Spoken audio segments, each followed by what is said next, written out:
What's going on, everyone? Anthony here with AHG Toys, and welcome back to another video. So, in today's video, we are reviewing the Power Rangers Lightning Collection Remastered Mighty Morphin Black Ranger. Now, if you guys were lucky enough to go ahead and attend the 2023 San Diego Comic-Con, Entertainment Earth had a booth there like they always do, and this year they had the Remastered Black Ranger out for early release, so you could just walk up to the booth and pick one up for yourself. And also, along with that pickup, they also gave you a 30th anniversary pin, which is pretty neat. If you guys are huge pin collectors, this one's really nice. I actually have a couple of these. So if you guys want one, just stay tuned to the end of the video and I'll let you know how you can get one. But anyways, here is the packaging. Your standard Power Rangers Lightning Collection plastic-free packaging for now. Obviously, by now you guys have heard the rumors. At least they were confirmed by MCU Collector, who talked to Emily, which is one of the brand managers, who said that yes, the Power Rangers line is going on a slight pause to reevaluate the line, and that once they figure things out, it'll come back in full swing. But anyways, that's neither here nor there. Here it is, the front of the packaging. You have 3D rendering of the figure right there, a nice 3D printed artwork right there. All the Rangers right there, 30th anniversary logo. Everything that comes in the box. You have the figure, the accessories. According to the box, this figure is 6.1 inches tall. There you go. There you go.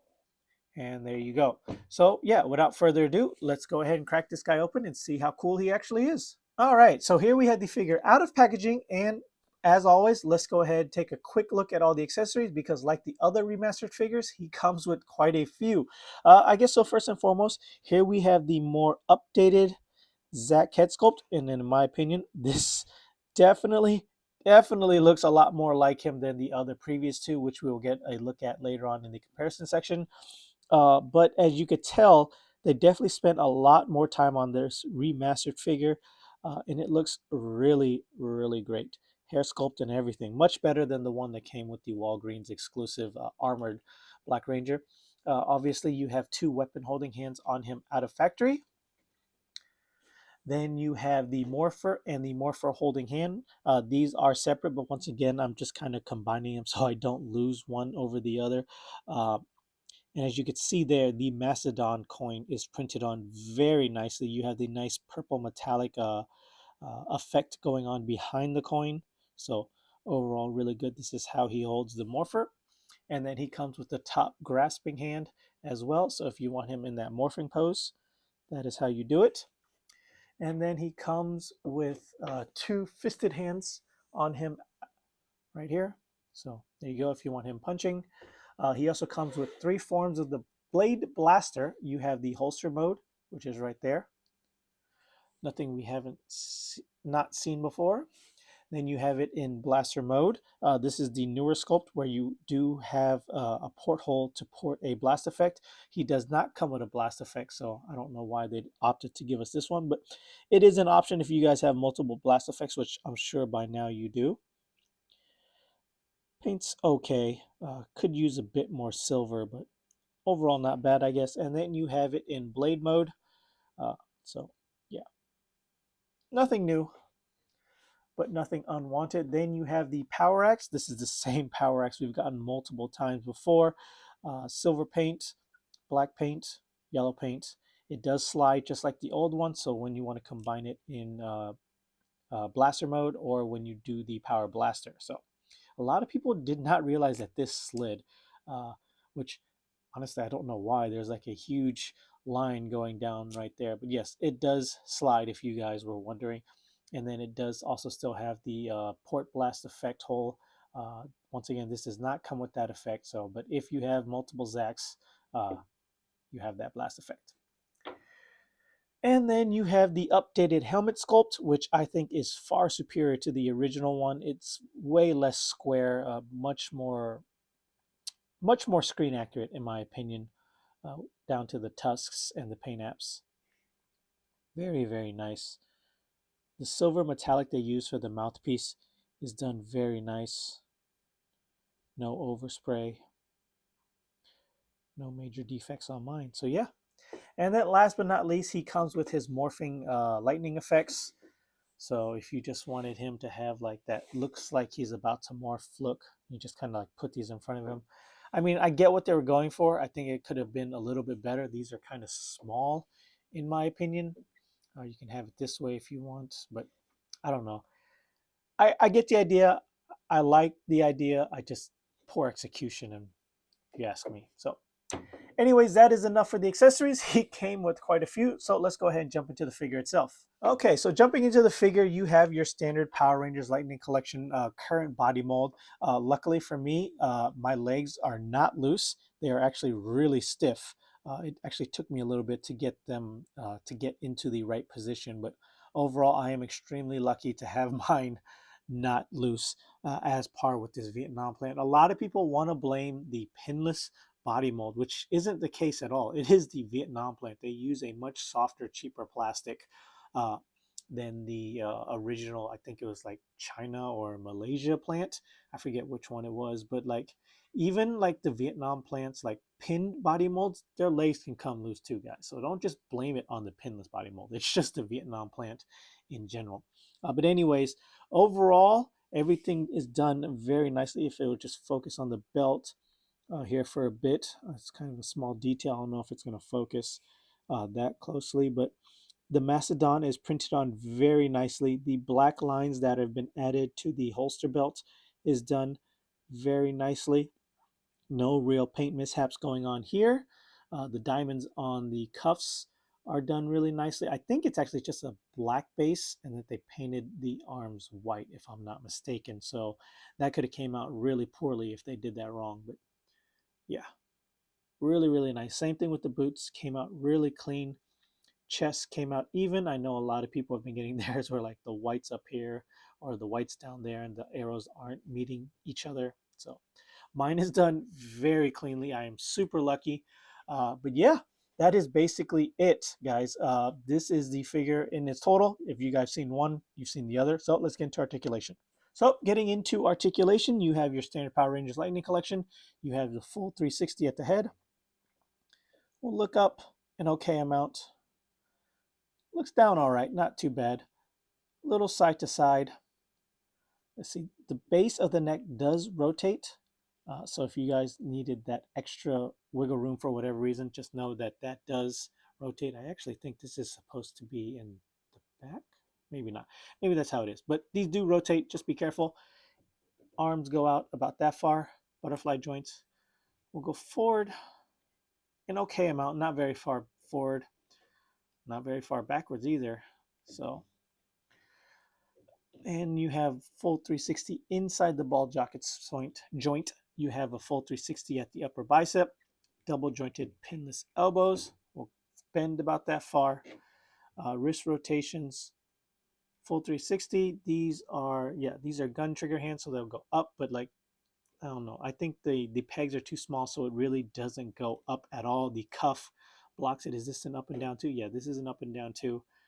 This one has a little bit of movement. It's not completely hindered by the cuff like this one is for some reason. Upper diaphragm will rotate left, right, full 360 if need be. Lower ab crunch will go down about that far with just the abs. Go down about that far with the upper torso. No waist swivel. Drop down hips. So he'll do the splits about that far. Well, hindered a little bit over here by the holster. Pop that back up. Upper thigh swivel, full 360. Double jointed pinless knees. We'll go about that far. Upper boot cuff swivel. And Hasbro ankle rockers, left, right, back, forwards, peg holes at the bottom. So yeah, guys, your standard Power Rangers Lightning Collection figure. So let's go ahead and compare them to the other remastered figures. All right, so in terms of remastered figure, here he is next to Billy and Trini. He basically stands the same height as Billy and just slightly taller than Trini. Really, really looking forward to completing this team. Obviously, I have Jason on pre-order. I have Tommy on pre-order. I have Kimberly on pre-order. Hopefully, you know, I do believe they are going to release the figures that have already been announced so far, and that they just aren't going to announce anything new. But speaking of which, if you guys want to go ahead and get your chance to win this pin. I actually have 2 of them. So go ahead and comment down below, I want the 30th anniversary pin. I'll go through the comments at the end of the week and pick a winner. But also, besides the pin, I have this extra ribbon. Really, it's for the Comic-Con badge. You just kind of peel this adhesive off and you tap that, but it's an overall nice ribbon. I actually do have 2 of these as well. So if you want to leave a second comment, don't combine them. Leave 2 separate comments. I want the Black Ranger ribbon. I'll pick 2 different winners, or I guess 2 of each, since I have 2 of each of extra.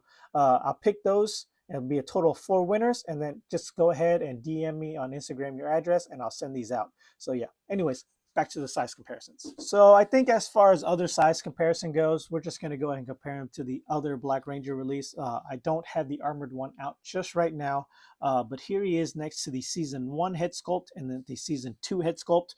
The Season 2 head sculpt was the most hated head sculpt for Zach, I think, out of the 2. For whatever reason, a lot of people didn't like him. And for whatever reason, I remember years ago when I was posting pictures, when I posted up with this version, I was like, oh, why is Zach white? I'm like, what are you guys talking about?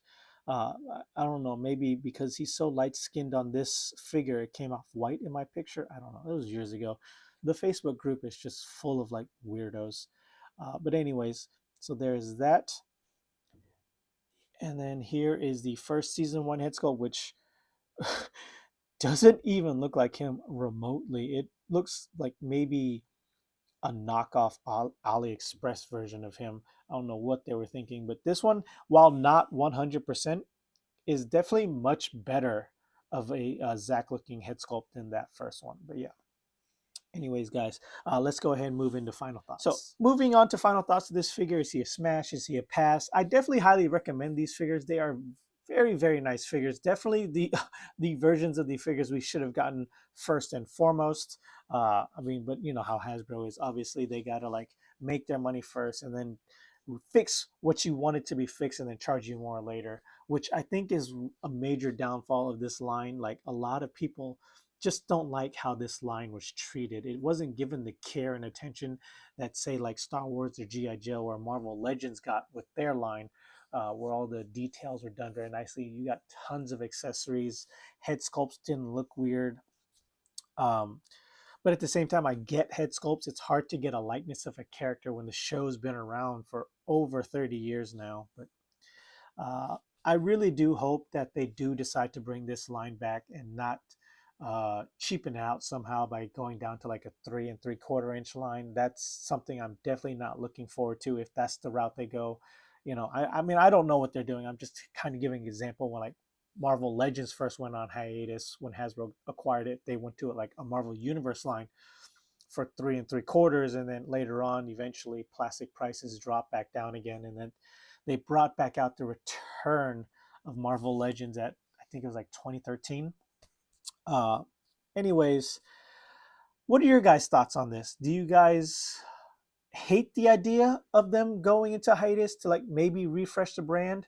Or are you just really, really excited for it to see what they can come up with to reinvigorate the line? I know a lot of people are upset that they really didn't finish the teams they wanted to be finished, or even start any of the teams that needed to be started.